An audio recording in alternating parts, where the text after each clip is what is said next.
ee ọ bụ na ị bụ nwaanyị na ị nwere obere ike azụ na ọ bụ na ị bụ nwaanyị vidio anụnwa bụ for ụmụ nwaanyị. Ọ bụ na ị bụ nwaanyị ọ bụ na enyi gị nwoke bụ so na bed ka ọ na-eme idebe ike gị ọ rigoro laa gị, my sister, ike gị ga na-aba n'ime.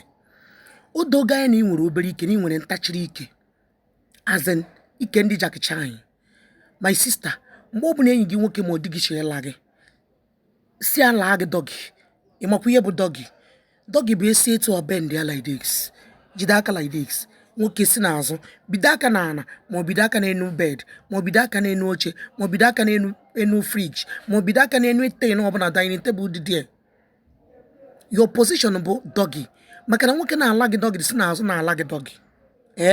Nwoke si n'azụ na-apịa gị dọgị na-apịa gị okwe, my sister, ọ pịa gị ya complete 2 months, ike gị ga-eme boom, ike gị ga na-ebum.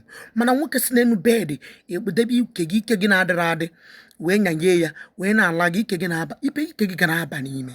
So nwaanyị ọbụla nwere obere ike bụ dọgị. Ụmụ nwoke na-anụ ya, nwaanyị ọbụla gị na ya na-abụ ịlọ ọvụ ị na-anya ọfụ na o nwere obere ike, my brother, na-ala ya dọgị.